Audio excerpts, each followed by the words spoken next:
نحمده ونستعينه ونستغفره ونعوذ بالله من شرور أنفسنا ومن سيئات أعمالنا من يهده الله فلا مضل له ومن يضلل فلا هادي له أشهد أن لا إله إلا الله وحده لا شريك له وأشهد أن محمدا عبده ورسوله يا أيها الذين آمنوا اتقوا الله حق تقاته ولا تموتن إلا وأنتم مسلمون يا أيها الناس اتقوا ربكم الذي خلقكم من نفس واحدة وخلق منها زوجها وبث منهما رجالا كثيرا ونساء واتقوا الله الذي تساءلون به والأرحام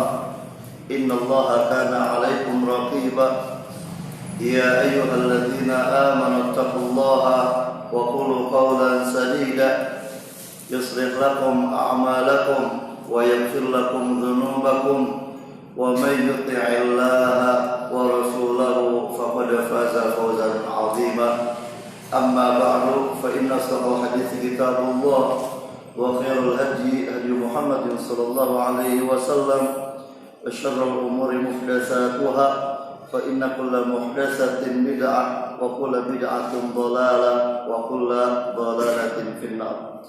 معاشر المسلمين والmuslimat rahimakumullah. Pembahasan kita dalam kajian tafsir malam ini, kita akan coba memahami harta-harta yang wajib dikeluarkan zakatnya. Harta-harta yang wajib dikeluarkan zakatnya. Kita coba memahami ini, bisa mengamalkan firman Allah Ta'ala yang berbunyi wa aqimus shalah wa atuz zakah warka'u ma'ar raki'in.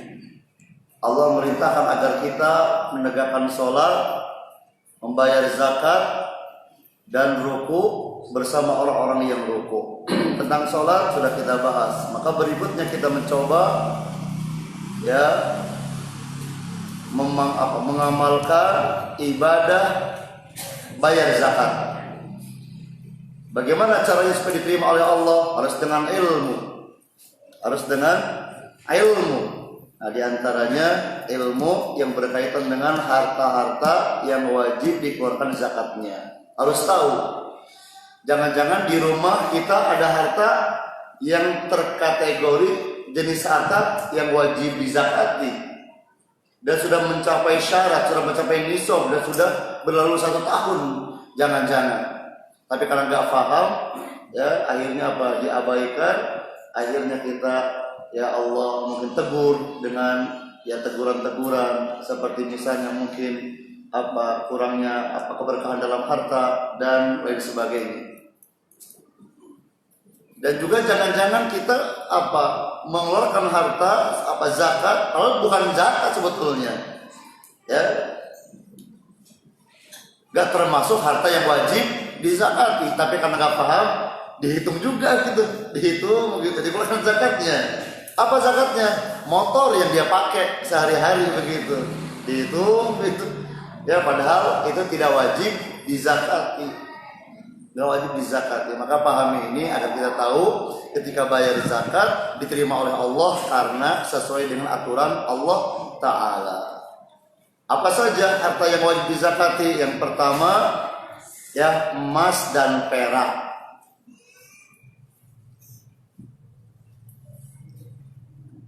Emas dan perak. Jadi kalau di rumah Bapak Ibu menyimpan emas atau perak, pahami bahwa 2 benda tersebut termasuk harta yang wajib dizakati kalau sudah memenuhi syarat. Apa syaratnya? Sudah mencapai nisab dan sudah berlalu 1 tahun. Jadi menghitung tahunnya itu nanti ketika sudah mencapai nisab, baru dimulai perhitungannya dengan penanggalan hijriyah, bukan masehi tapi hijriyah. Ya, Bapak Ibu cek, Bapak punya emas, Ibu punya emas, coba dicek ya, sudah mencapai nisab di bulan apa? Oh, di bulan Muharram misalnya.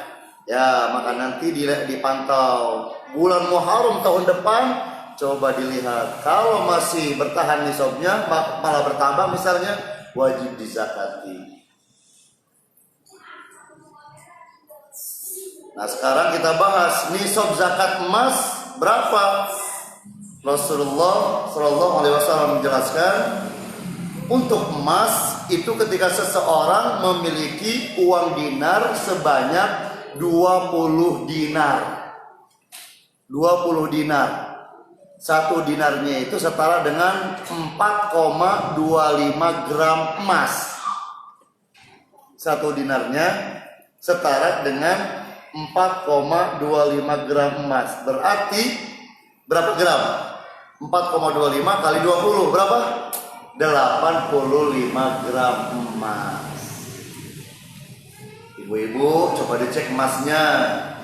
Kalau misalnya ternyata emas yang ibu miliki ya beratnya seberat 85 gram emas, ya berarti sudah mencapai nisab. Gram bukan kilogram. Kalau gram itu mas Tarto kali, ya Mas Karyo. Ya, ini bukan kilogram tapi gram, berarti emas perhiasan. Ya, di bulan apa tuh Bapak Ibu tuh punya simpanan emas tuh? Di bulan apa yang mencapai nisab ini nih, 85 gram? Di bulan Safar. Nah, berarti sudah mulai dihitung nih, dihitung. Ya. Nanti tahun depan masih bertahan nisabnya malah bertambah, berarti bagaimana? Ya, dizakati. Setelah 1 tahun itu dizakati. Zakatnya 2,5%. 2,5% atau ya 1/40. Ya, kalau cara menghitungnya misalnya mau yang panjang, ya berapa emas tuh? Punya 90 gram emas, berarti 90 kali 2,5 bagi 100. Itu cara ya yang panjang. Yang singkatnya bagaimana? 90 bagi 40. Ya, 90 gram bagi 40. Nah, sama dengan berapa? Itulah yang nanti dizakati, diberikan kepada yang berhak menerimanya. Siapa mereka? Pembahasannya menyusul setelah ini, insya Allah. Paham ya? Emas nisabnya 85 gram. Adapun perak nisabnya, kalau kita lihat hadis Nabi, ketika seseorang memiliki dirham sebanyak 200 dirham. 200 dirham setara dengan 595 gram perak. Setara dengan 595 gram perak. 595 gram perak. Jadi kalau misalnya di rumah tersimpan ada perak seberat ini, berarti sudah mencapai nisab. Apa langsung dizakati? Tidak, menunggu 1 tahun dulu. Kalau sudah berlalu 1 tahun, kemudian nisabnya masih bertahan, malah bertambah, dizakati. Berapa zakatnya? Sama, 2,5% atau 1/40. Coba dicek ada berapa peraknya. Oh, ada 700. Berarti 700 bagi 40. Ya, 700 gram peraknya bagi 40. Itu yang nanti diberikan kepada mustahik zakat.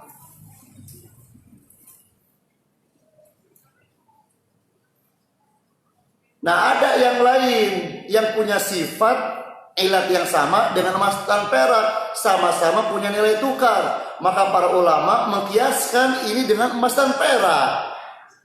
Apa itu? Mata uang. Mata uang. Jadi di rumah mungkin gak ada emas, gak ada perak, tapi dolar begitu, ya, atau ada rupiah begitu banyak. Nah, ini juga termasuk nanti yang wajib dizakati karena sama-sama punya nilai tukar ya seperti emas dan perak. Hanya saja para ulama berbeda pendapat. Nisabnya ini ikut yang mana? Ya enggak? Ikut ke nisab emas atau ke nisab perak? Karena dua nisab ini berbeda. Emas berapa titik emas? 85 gram emas, ya kan? Kalau perak 595, itu akan ada perbedaan. Kalau kita punya pendapat ikut ke emas, berarti orang yang sudah punya uang sekitar 42.500.000 itu sudah mencapai nisab. Kalau 1 gramnya sekarang misalnya berapa? 500.000, ya enggak? 85 kali 500 kurang lebih 42.500.000. Coba dicek tuh di lacinya yang pura-pura nggak punya. Jangan-jangan sudah punya uang 50 juta ini. Ya, jangan-jangan sudah ada uang 100 juta. Berarti kalau ikut nisab emas sudah mencapai. Ya. Berarti yang punya uang 20 juta belum. 30 juta belum. Karena belum mencapai nisab emas. Tapi kalau misalnya kita berpendapat dikiaskan dengan perak, bisa jadi 10 juta sudah wajib bayar zakat.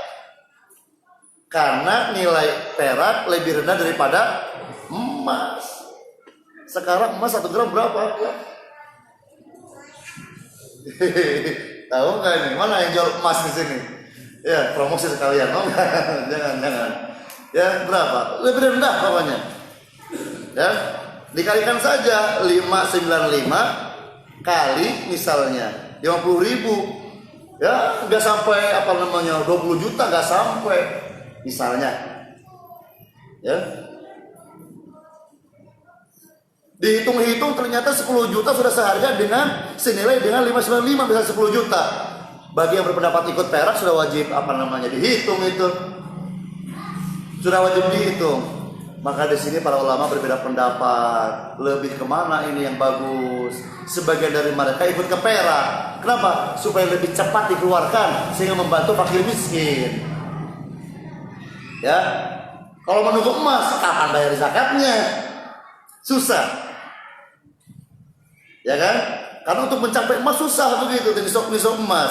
Sementara orang fakir sudah mulai apa? Sudah mulai ada yang nggak makan, ya, sudah mungkin harus segera kita bantu. Nah, jadi ada ulama yang berpendapat ikut ke perak supaya lebih cepat membantu fakir miskin. Adapun ulama yang lain, mereka punya pendapat mengikuti nisab emas. Apa alasannya? Emas lebih stabil harganya, lebih stabil, ya, lebih bertahan daripada perak. Nabi di zaman Nabi itu harga kambing 1 dinar, sampai sekarang juga harga kambing masih 1 dinar. Luar biasa, sudah berapa abad tuh. Di zaman Nabi pernah pesan kepada sahabatnya, minta diwakilkan memberikan kambing, dikasih uang berapa? 1 dinar. Di zaman Nabi 1 dinar. Sampai sekarang pun ternyata harga kambing berkisar 1 dinar juga. Bertahan itu.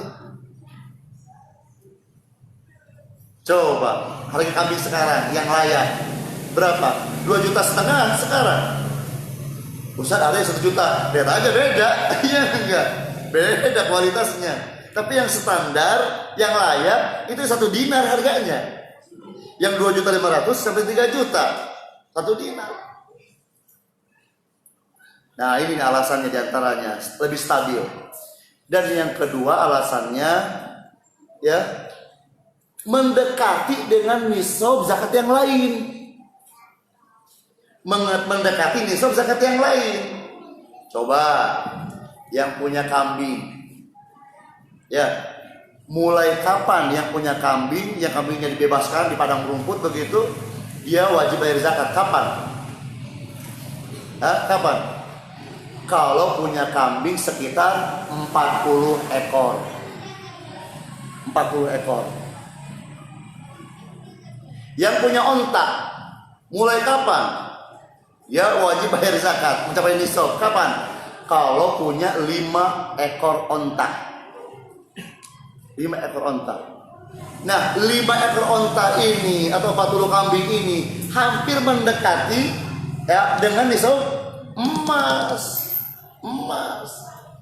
Kalau bapak punya emas 85 gram, ya bisa kamu beli kambing berpuluh-puluh kambing. Beda dengan perak. Ya, sampai nisab perak juga mungkin satu kambing juga nggak bisa kebeli itu. Maka di sini kata para ulama lebih adil. Ya, orang yang punya uang dia mulai nanti harus dihitung zakatnya kalau mendekati nisab seperti yang lain. Ya, nah berarti yang lebih bagus nisab yang mana? Emas 85 gram. Maka sekarang dicek tabungannya, uangnya dicek. Kalau ada ya senisab emas 85 gram, berarti sudah ada kewajiban. Pertama kewajibannya menghitung dulu, mulai diperhitungkan tuh, dihitung tahunnya. Nanti tahun berikutnya dizakati.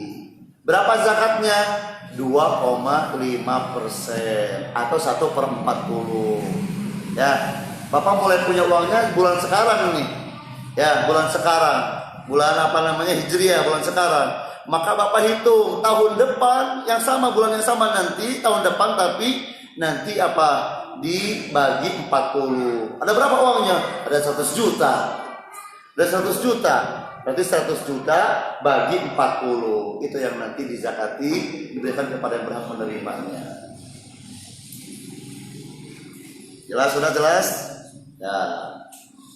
Ini yang nanti harta yang dizakati banyak, tapi kita akan lebih fokus ke harta-harta yang biasa kita miliki. Ya. Yang lainnya ya kalau ada waktu kita bahas, kalau enggak yang sambil jalan mungkin ditanyakan. Harta karun misalnya, kan jarang-jarang orang harta karun. Gitu, pembahasannya kalau nggak ada waktu ya sambil jalan, telepon aja gitu, siapa yang paham masalah ini, dapat harta karun begitu. Ya, ada zakatnya, ada aturannya. Terus berikutnya, zakat perhiasan. Zakat perhiasan.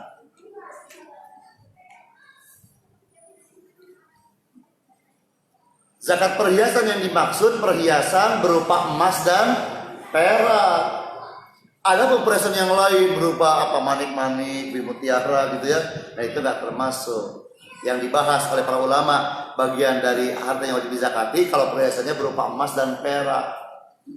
Para ulama sepakat kalau zakat kalau perhiasan ini disimpan gitu ya, nggak dipakai, semua sepakat wajib dizakati. Kalau sudah mencapai nisab dan sudah berlalu 1 tahun, sepakat semua ulama.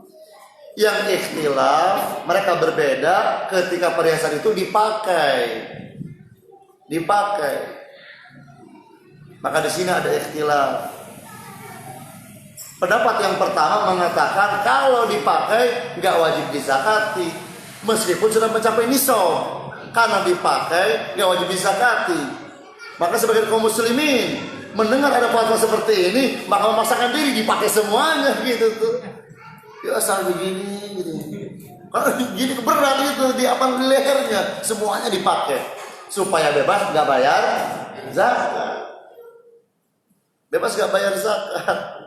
Karena ya mungkin dapat keterangan kalau dipakai nggak wajib zakat, dipakai semuanya begitu tiap hari.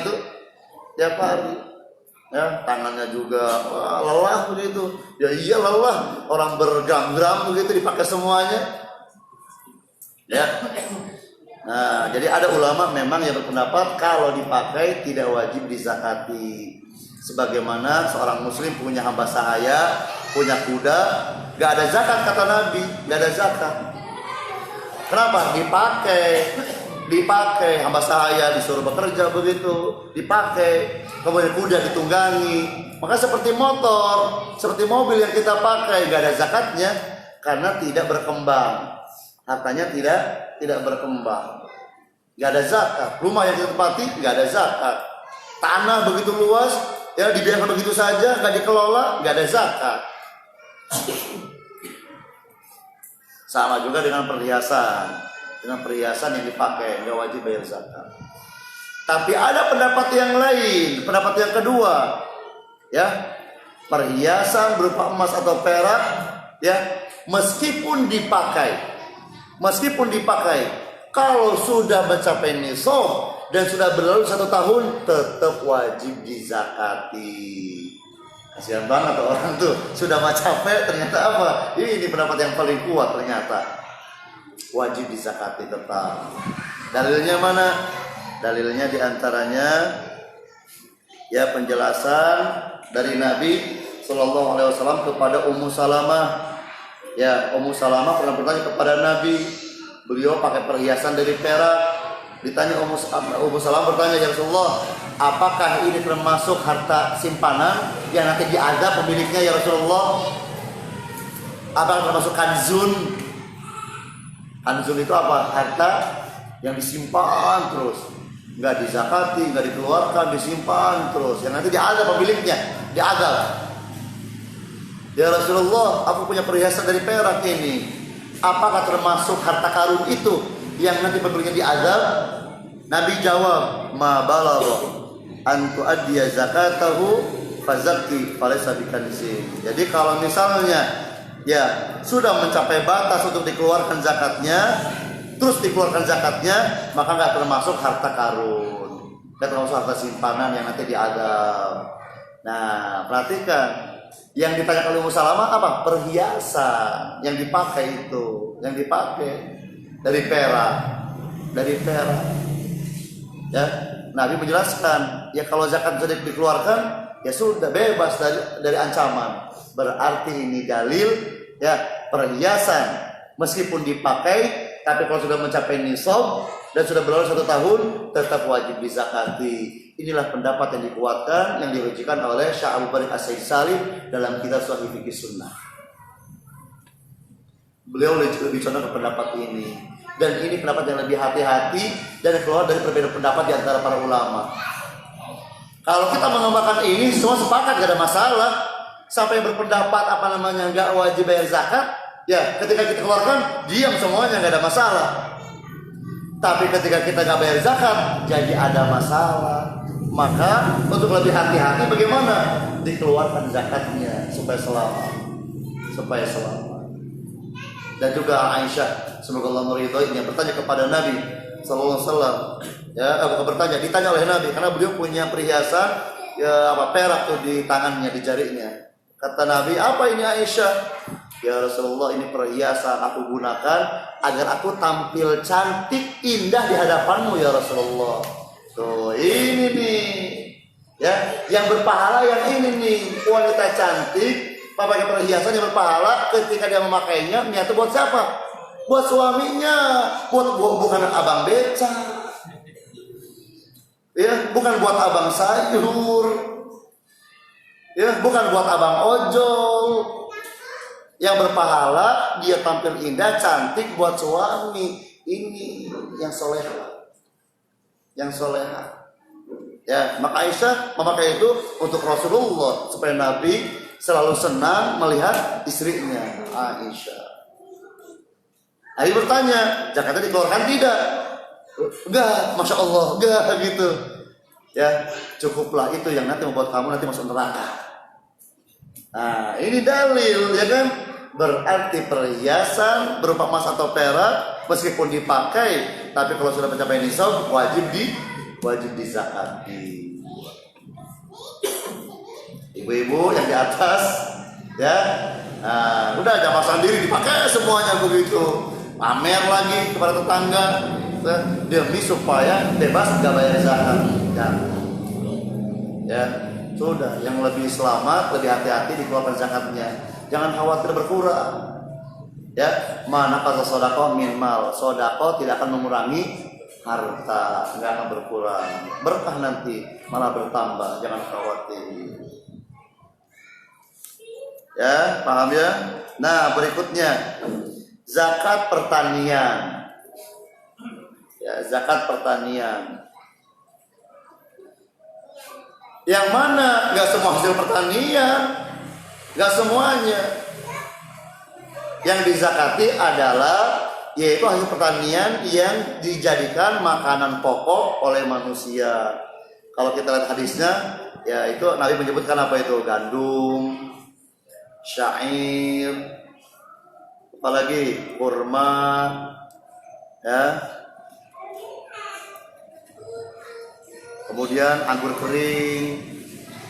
Ya kalau disimpan di gudang bertahan lama, jadi makanan pokok. Maka termasuk ya jenis ini apa kalau di kita?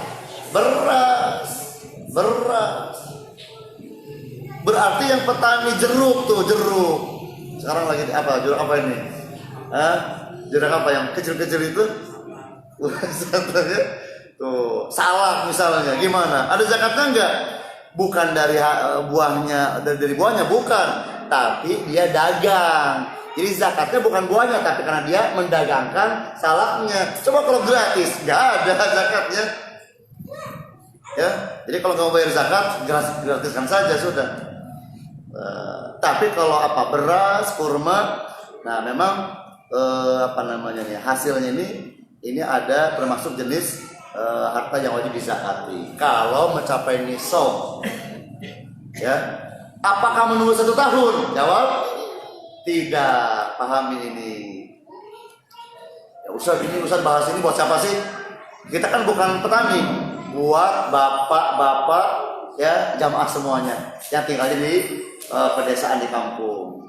Ya kalau yang di sini semuanya apa? Pegawai negeri, ya atau misalnya bukan petani. Tapi barangkali maklumat ini penting buat siapa? Buat keluarga kita yang di sana, yang di kampung itu, ya. Bapak kandung, bapak mertua, atau mungkin di sana saudara mungkin, perlu tahu, ya perlu tahu. Diingatkan oleh kita. Barangkali mereka nggak tahu ilmunya masalah ini. Nah, jadi zakat pertanian ada, tapi tertentu, yaitu makanan pokok. Kalau kita beras, wajib dizakati kalau mencapai nisab dan tidak menunggu 1 tahun. Ya, langsung kalau kita mencapai nisab. Nisabnya berapa? Nah, kalau bahasa hadisnya 5 wasak. 5 wasak setara dengan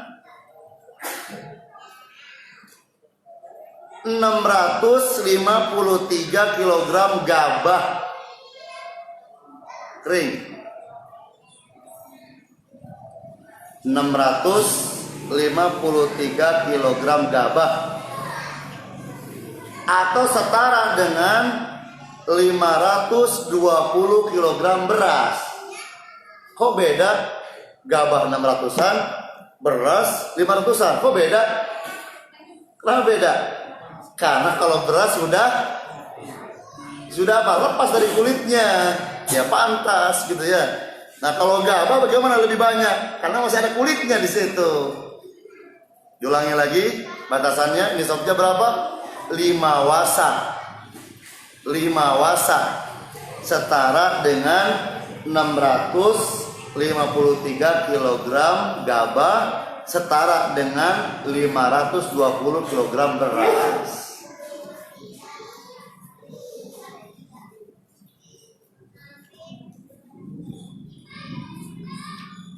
Nah, ya bagaimana nih? Kita sudah memanen, banyak sekali nih. Ya digunakan untuk bayar hutang dulu, ya kan? Kita punya hutang mana?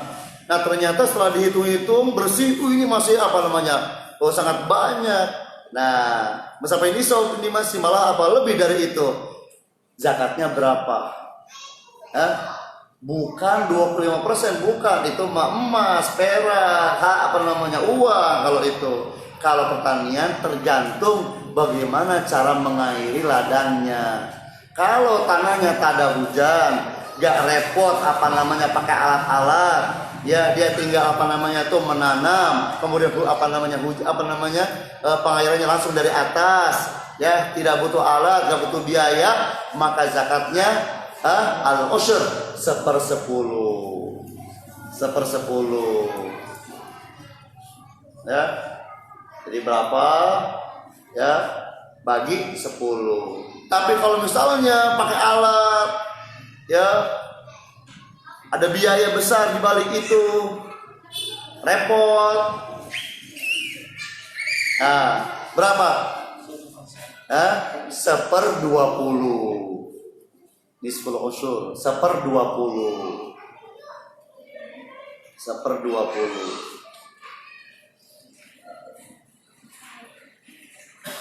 Berarti kalau hasil pertanian 10.000, ya, zakatnya 1/10, berarti berapa? 10.000 tuh, 10.000 kilo. Berarti 10.000 bagi 10 berapa? 1.000, ya, 1.000 kilogram tuh zakatnya. Tapi kalau 1/20, coba 10.000 bagi 20, 500.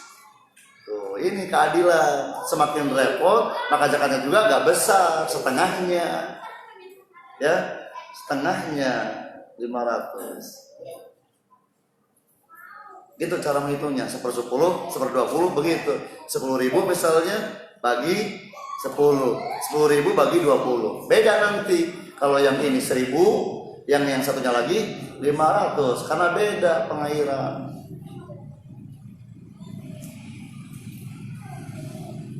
Ya, sudah. Berikutnya, zakat hewan ternak. Zakat hewan ternak. Apa semuanya hewan dizakati? Tidak, tertentu saja. Onta, sapi, dan kambing. Ayam gimana ayam? Aduh, susah menghitungnya. Kias gimana kiasnya? Ya, nah kalau ayam dicari sebab yang lain. Apa diantaranya? Diapakan? Didagangkan, diperjualbelikan. Nanti maksudnya zakat tijaroh nanti. Zakat tijaroh. Ya. Nah, jadi onta, kemudian kambing, kemudian sapi. Itu ada zakatnya. Dengan syarat apa? Mencapai nisab dan sudah berlalu 1 tahun, serta hewannya itu saimah. Apa saimah? Dikeluarkan, ya, disuruh cari makan sendiri. Jarang sekarang, sudah jarang. Sekarang pada manja-manja itu sapinya. Manja-manja sekarang dombanya. Dikandangin terus, kita yang capek tuh, ya, cari makanan, rumput, kemudian manja-manja sekarang. Gimana? Enggak. Terus gimana zakatnya? Dari sebab yang lain nanti. Diapakan biasanya nanti? Nah, nanti zakat tijarah nanti di situ. Adapun yang saimah, yang dikeluarkan bebas, ya, mencari ini sendiri begitu di padang rumput yang luas. Nah, ini nih yang nanti wajib dizakati. Tapi ada nisabnya, ya. Kalau onta sudah berekor berapa? 5 ekor sekian ada tuh. Tapi saya nggak terlalu memperpanjang karena dalam segi ininya tidak terlalu banyak gitu ya. Karena jarang di antara kita yang seperti ini. Itu biasanya di Australia, ya enggak? Australia yang masih luas-luas seperti itu. Tapi kalau tidak ada wawasan umum. Jadi kalau onta, kalau sudah punya jumlah berapa? Yang sudah ininya 5. Kalau sapi 30 atau 40. Tapi dari 30 sudah ada tuh, ya. Kemudian kalau kambing 40 sampai 100. Ya, dan seterusnya.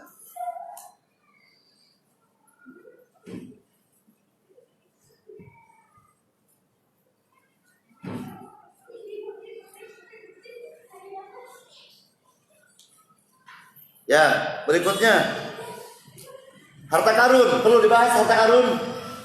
Oh, nanti berhayal malah. Oh, apa nih? Dapat harta dari kerajaan Sriwijaya nih. Gitu ya. Misalnya dapat rezeki gitu. Ya, kita beli tanah. Ya, awalnya niatnya apa? Menggali air gitu kan. Air karena susah bisa. Ya, sekarang sudah alhamdulillah musim hujan. Sampai hujannya juga ya, Masya Allah. Musim hujan sekarang. Misalnya musim kemarau, kita gali tuh air. Ya, tiba-tiba apa? Ya, apa paculnya itu mengenai peti itu. Wah, langsung kan berangan-angan. Apa ini? Ya, dibuka rongsokan ternyata gitu. Ya, sabar. Tapi kadang ada juga gitu rezeki. Ya, Allah memberikan rezeki pada siapa saja yang Allah kehendaki. Ada itu. Memang harta tersebut harta peninggalan zaman dulu, perang dunia kedua, perang dunia pertama, disimpan begitu, emas begitu, dari sangka-sangka gitu.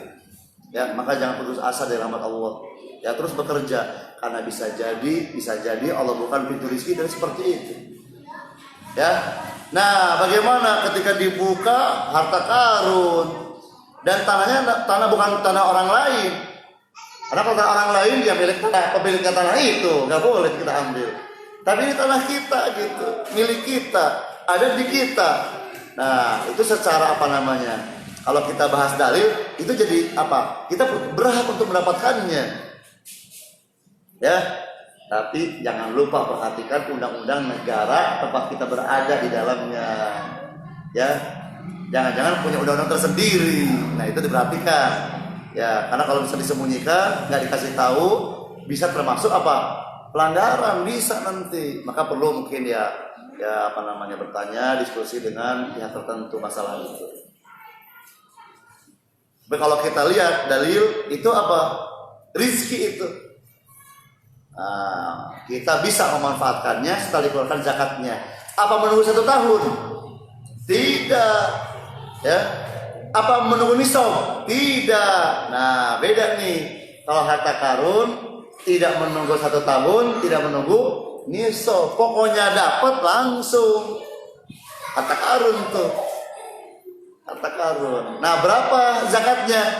Khumus 1/5. 1/5. Ya.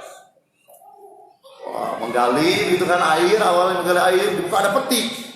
Ternyata ada manik-manik apa namanya nih, unik begitu, langka. Pas dijual dapat 10.000. 10.000 dolar. Ya, 10.000. Nah, 1/5 zakatnya gimana? 10.000 bagi 5 berapa? 1/5-nya 10.000 berapa? Apa? 10.000 bagi 5 berapa? 2.000. 1/5-nya 10.000 itu 2.000. Kenapa? Coba 2.000 sampai 5. Jadi berapa? 10.000. Ya, 10.000-nya 1/5 dari 10.000 itu 2.000. Nah, 2.000 ini dizakati.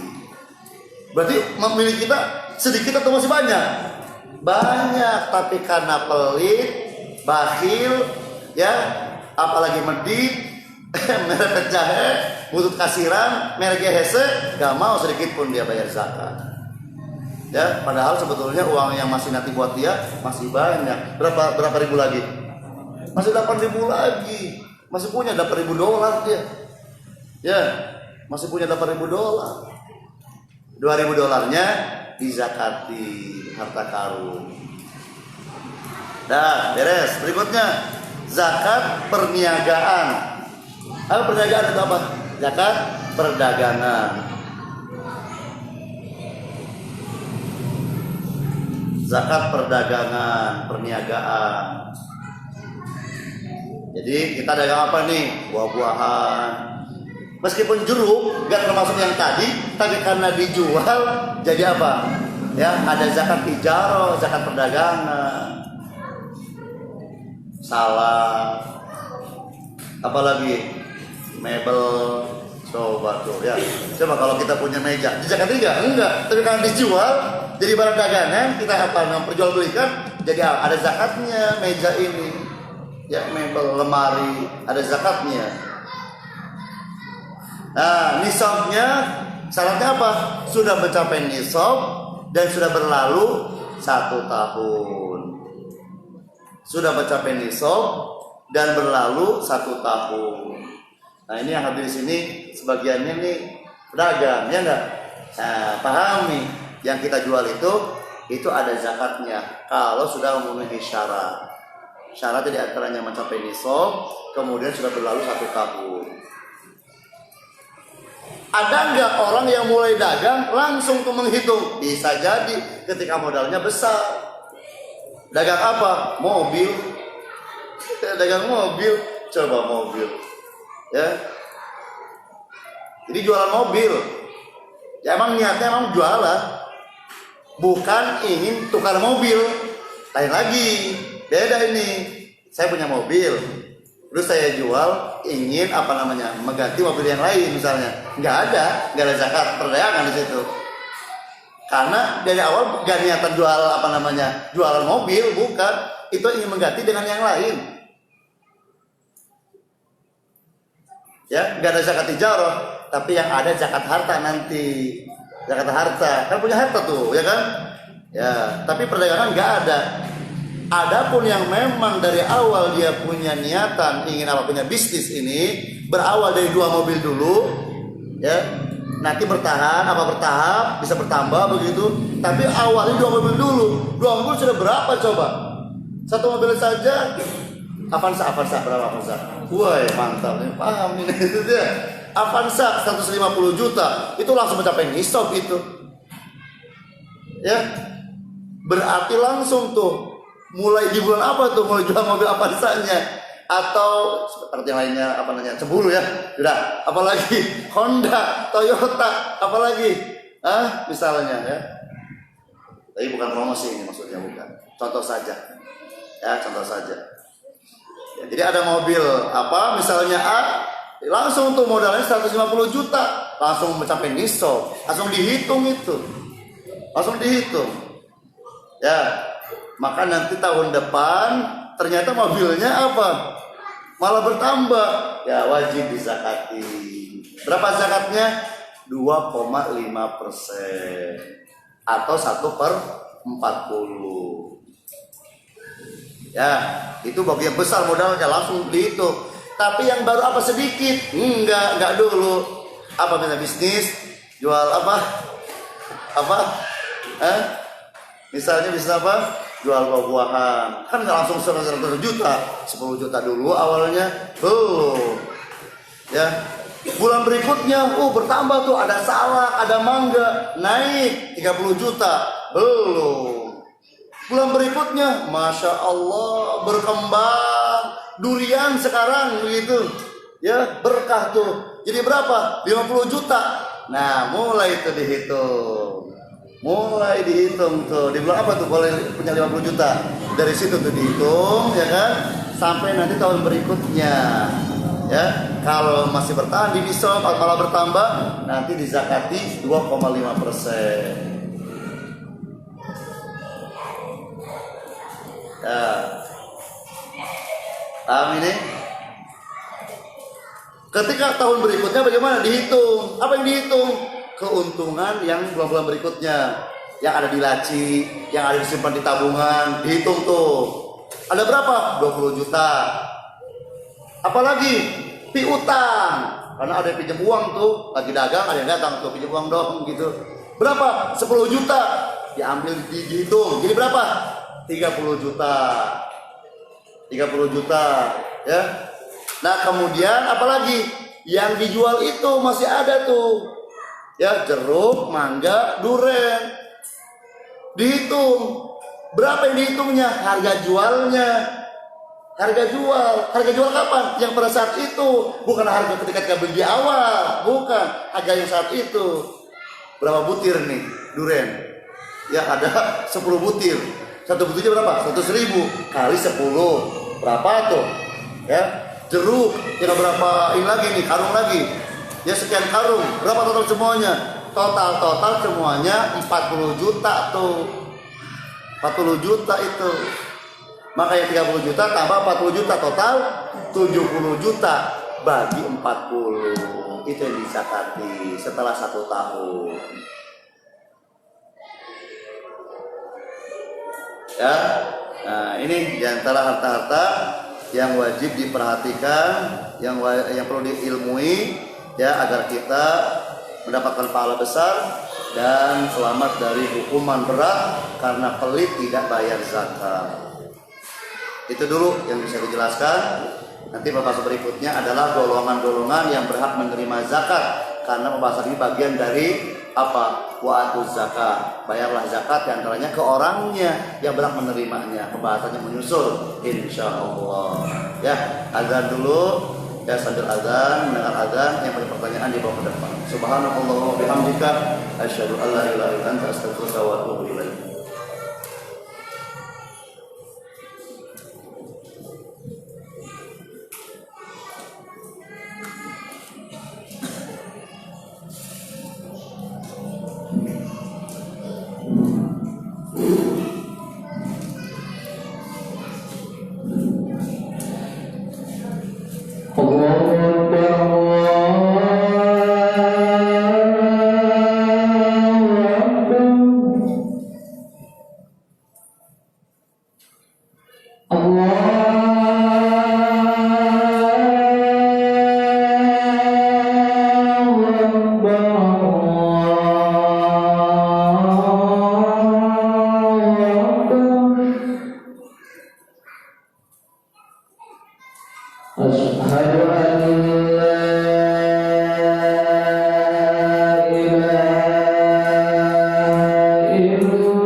Bismillah, alhamdulillah, wassalatu wassalamu ala rasulillah, amma ba'd.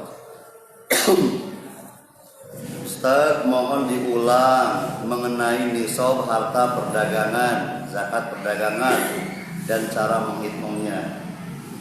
Ya, jadi kalau kita dagang, kemudian ya harta atau nilai barang dagang atau modal yang kita miliki sudah mencapai nisab, ya maka langsung dihitung perhitungan tahunnya, diingat-ingat bulan mana itu, bulan Syawal misalnya mulai dagangnya dan langsung mencapai nisab misalnya, maka setelah 1 tahun berikutnya nanti dizakati kalau masih bertahan nisabnya. Ya, bagaimana cara menghitungnya? Yang punya catatan takut lupa ditulis.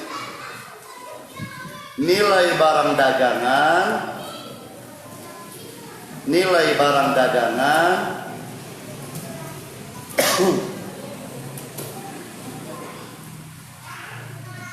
ditambah uang dagang yang ada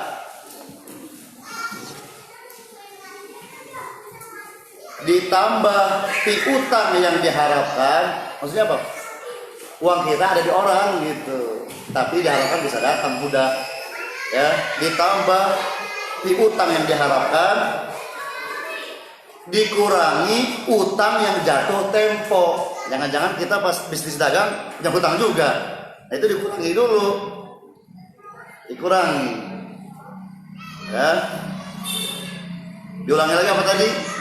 Nilai barang dagangan. Jadi dihitung tuh kita dagang apa, ya alat-alat rumah tangga atau misalnya apa mebel, dihitung tuh, oh ini berapa nih harganya ini, 2 juta, 2 juta.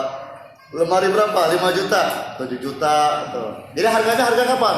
Harga awal dia beli, harga dia jual sekarang. Harga jual sekarang. Karena waktu beli dulu mau berapa? Cuma 1 juta di meja. Bukan harga yang sekarang, ya. Di total berapa? Nah, sudah semuanya dihitung. Nah, itu masuk ke nilai barang dagangan, ya. Ditambah dengan uang yang sudah ada, hasil-hasil sebelumnya itu yang tersimpan berapa? 1 tuh digabung. Terus kita pernah meminjamkan uang tuh selama dagang, ada yang pinjam uang kita pinjamkan, itu piutang, itu uang kita itu hitung, ya. Nah ternyata kita juga punya hutang, ya. Kalau dihitung nih barang dagangan dengan uang yang ada dengan piutang 100 juta, tapi hutang 30 juta. Hutang 30 juta, berarti dizakati berapa sebetulnya? 70 juta. Ya, nah itu dizakati, berarti 70 juta bagi 40. Jelas ya? Itu cara menghitungnya. Ya, Ustaz, Ana pernah menyita gelang, kalung, komik dari siswa yang membawa dan memakainya di sekolah. Apakah Ana boleh merusak dan membuang barang tersebut? Nah, dilihat akad awal. Kalau memang ada penyitaan, dibuatkan persyaratan dari awalnya, dibuat peraturan, ya, barang-barang yang dibawa dan termasuk pelanggaran di sekolah akan disita oleh sekolah. Dibuat itu, ya, biar nanti mereka mengikuti syarat ini, karena al-muslimun ala syurutihim, orang Islam mengikuti syarat-syaratnya. Jadi kalau langsung diambil begitu, ya harus ada perjanjian dulu di awalnya, dibuat. Apa aja, HP misalnya, gitu. Kalau memang mau disita, dibuat dulu undang-undangnya, persyaratannya dulu. Ya. Nah, kalau bisa disetujui, ya bisa nanti itu diterapkan, tapi diperhatikan jangan dirusak. Kalau itu punya nilai, jangan dirusak. Ya, sebaiknya diatur, nanti akan misalnya gitu ya, diatur, jangan dirusak. Kecuali memang barang tersebut membahayakan akidah, membahayakan akhlak, ya nggak apa-apa. Meskipun nggak dibuat perjanjian, tapi kalau dari awal merusak akidah, nggak apa-apa kalau itu. Contoh komik misalnya, komik. Tapi kalau namanya gelang, ya kan itu misalnya berupa emas barangkali gelangnya, begitu dirusak, wah gitu. lain lagi. Itu perlu ada keriduan juga, keriduan.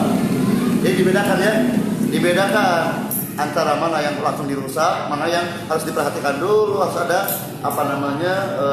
persyaratan dari awal. Nah biasanya di sebagian tempat itu nggak dimiliki, nggak dirusak, yang punya nilai itu ditahan aja dulu, ditahan. Nanti kalau sudah lulus baru dikembalikan. Jadi ditahan dulu tuh sampai ya selama dia belajar di situ ditahan dulu. Nah selesai belajar baru dikembalikan. Ya, adapun seperti komik, ya bagaimana? Tidak ada perjanjian juga, maka guru berhak langsung merusaknya, dan tidak ada kewajiban menggantinya, ada kewajiban. Seperti contoh yang disodorkan oleh para ulama mazhab Syafi'i, seperti gitar, alat petik, bagaimana dirusak, tidak wajib menggantinya karena nggak termasuk harta. Lihat nih. Mazhab Syafi'i ini keras masalah alat musik ini. Mazhab apa? Mazhab Syafi'i keras tegas masalah musik.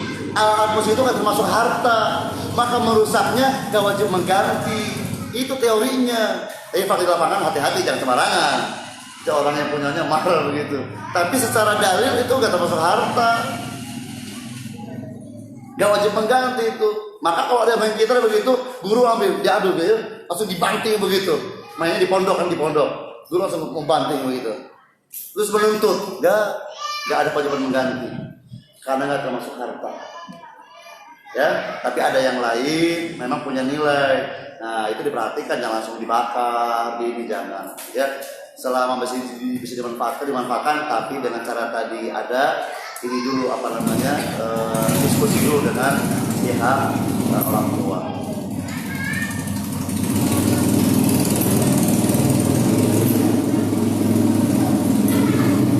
Bagaimana jika kita dipaksa untuk mengikuti jamaah tabligh? Jika orang tua kita sangat keras dan terus memaksa, ya pertama pahami dulu jamaah tabligh itu bagaimana, ya. Karena kalau kita lihat di masyarakat banyak yang mendukung. Kenapa? Ya kan bagus begitu kan aja. Nah, tapi tanya kepada ahli ilmi, ternyata bermasalah. Ada buku bagus, kita bagus. Nama kitabnya apa? Al-Qaulul Baligh fi Tahdhib min Jamaah Tabligh. Asy-Syaikh Tuwaijiri, karangan beliau bagus tuh. Nah, di antara alasan terlalu bermasalah, ada yang tahu? Yang paling yang paling fatal apa? Ya. Tidak menjadikan tauhid prioritas utama dakwah mereka. Bahkan dari awal punya perasaan buruk dengan tauhid. Gak boleh bahas tauhid, bermasalah. Manhaj seperti ini dakwahnya bermasalah. Ya, contoh Rasulullah, contoh para sahabat. Dakwah pertama apa dulu? Tauhid dulu. Ya. Nah, baru setelah itu sholat. Jadi kalau dari awal gak suka tauhid, bermasalah. Ini di antara kesalahannya. Nah, jadi paham nih, ketika orang tua jadi paksa ini, kita punya alasan. Kenapa? Karena bermasalah. Maka tidak ada kewajiban taat dalam hal yang salah. Ya, tidak ada kewajiban taat kepada orang tua kalau perintahnya salah, nggak durhaka. Yang durhaka itu perintahnya benar, bagus, kita langgar, itu yang durhaka, nggak boleh. Tapi kalau salah, wajib ditaati. Malah kewajiban kita memberitahu, Pak begini nih isinya sebetulnya. Ya, nah, jadi jangan karena kita ingin berbakti ikut-ikutan, karena syubhatnya nanti. Ada seseorang yang sudah awalnya belajarnya bagus ya di kota Nabi, ya murid ulama besar, kemudian berlaga ingin tabayun ke sana gitu, katanya tabayun, betul apa enggak, salah, sesat gitu ya, ingin tabayun, ketemu dengan Ustaz Yazid di bandara, dikasih nasihat oleh Ustaz Yazid, jangan ke sana, nanti dapat syubhat. Benar, pulang-pulang tidak aktif sama tabligh. Jadi berubah cara dakwahnya. Ya, maka sekarang cara dakwahnya bagaimana? Malah yang menjelek-jelekan dai sunnah. Siapakah dia? Nggak usah tahu. Ustaz Yazid sudah nasihat Yazid. Ya, jangan ke sana. Ya, nanti terkena syubhat, benar. Jadi berubah. Ya. Maka perlu mengikuti nasihat orang tua. Ya, itu perlu ikuti.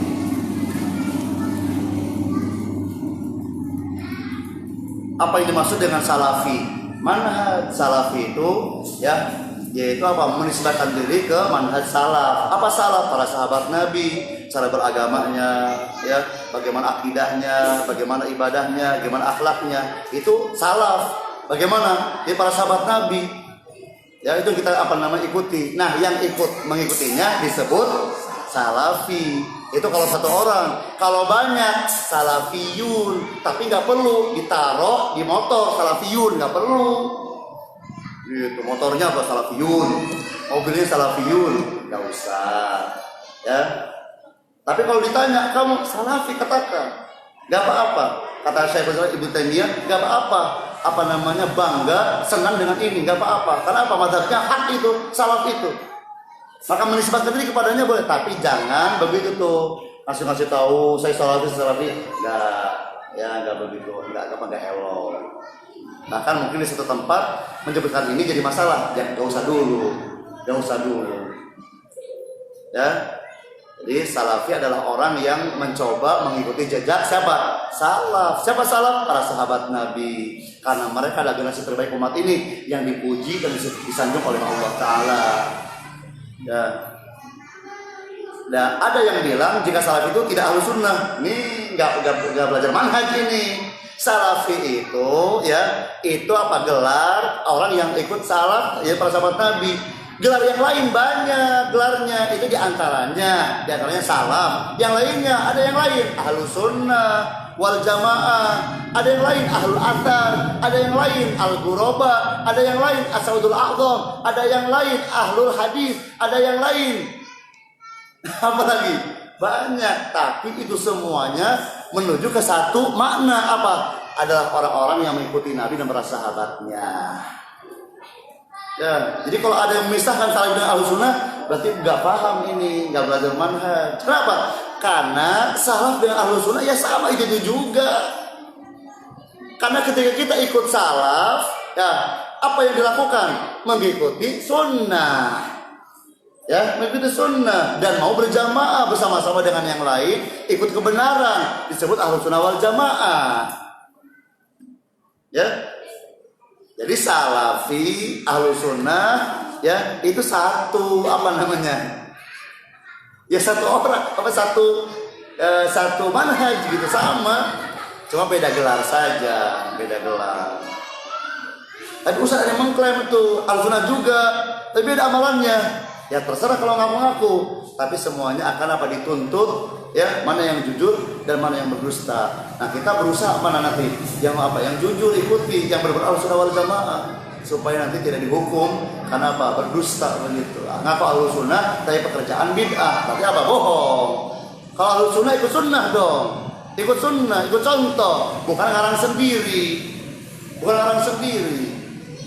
Ya. Jadi ahlus sunnah, ya salaf, ya ahlul athar, ya ahlul hadis, ya al ghuraba, as-saudul a'zam, al-firqatun najiyah, atau ifa al-mansurah. Banyak tuh, ya banyak. Ya.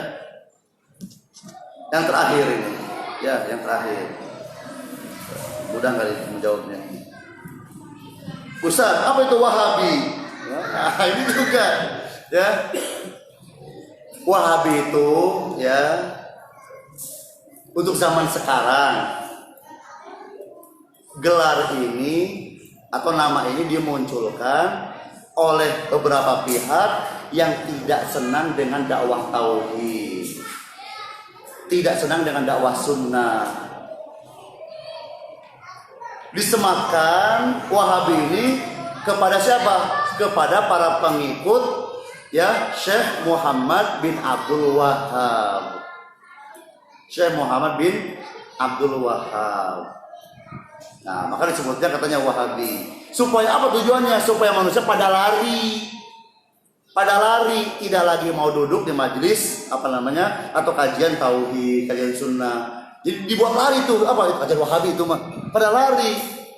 Kenapa? Karena nama ini pernah muncul di abad kurang lebih abad ketiga di Maroko, pernah muncul satu kelompok memang sesat, memang Wahabi alirannya. Ya, siapa pencetusnya, pemimpinnya? Abdul Wahab bin Rustum. Maka benar disebut Wahabi karena namanya Abdul Wahab. Ya, sesat memang. Khawarij itu pada saat itu, maka difatwakan sesat oleh para ulama di zamannya, diantaranya oleh siapa?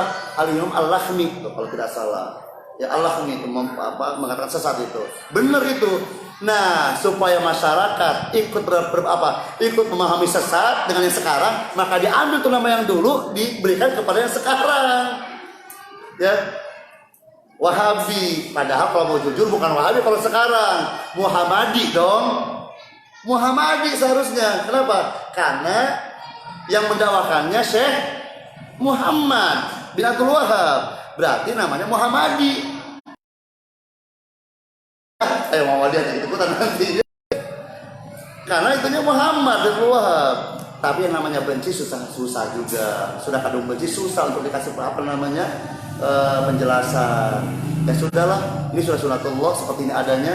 Ada orang yang susah mau mendengarkan tauhid, nggak mau mendengarkan nasihat, mau ikut sunnah, maka mencari bagaimana caranya manusia pada lari, ya. Maka syaitan memberikan masukan bantuan, dibisikkan, ayo kasih itu nama Wahabi. Gak mempan, ada yang lain, radikal. Ya, apa lagi Pak? Terus yang lain. Inilah sunatullah. Maka ikat pesan Nabi kita. Akan senantiasa ada satu golongan yang di atas kebenaran, tidak akan goyah, tidak akan bisa digoyahkan, ya, tidak akan mereka ini akan berubah oleh orang yang mencelaknya, memojokkannya. Akan terus istiqomah di golongan ini sampai datang perintah Allah, sampai datang keputusan Allah. Apa keputusannya? Menyuruh Anda ahli Yaman keluar dan akan mematikan orang yang beriman. Di situ episode terakhirnya salaf. Ya. Umur terakhirnya Ahlussunnah wal Jamaah ketika Anda ahli Yaman datang dan kalau dihirup meninggal semuanya. Setuju meninggal? Setuju? Harus mau, karena kalau enggak bagaimana? Berarti antum siapa yang berangkat hari kiamat nanti? Karena setelah itu yang hidup siapa? Yang rusak agamanya, rusak manhajnya, rusak akhlaknya. Kepada mereka lah kiamat terjadi. Ya. Nah, jadi kalau disebut misalnya Wahabi, sabar. Ya, karena kita berusaha istiqomah di atas sunnah Nabi sallallahu alaihi wasallam. Pasti banyak yang nggak suka, banyak yang mencibir, banyak yang menuduh, memfitnah, biasa. Ya, yang penting kita fokus dengan kebenaran, ada Qur'annya, ada sunnah Nabinya, pemahaman para sahabatnya ada, sudah istiqomah dengan ini. Selamat insyaallah. Itulah manhaj salaf, itu ahlus sunnah, itulah ahlul athar, itulah al-ghuraba, itulah al-firqatun najiyah dan al-taifah al-mansurah. Ya, itu bisa dijelaskan. Allah a'lam bishawab. Subhanallahi wa bihamdika asyhadu an la ilaha illa anta astaghfiruka wa atubu ilaik. Wassalamualaikum warahmatullahi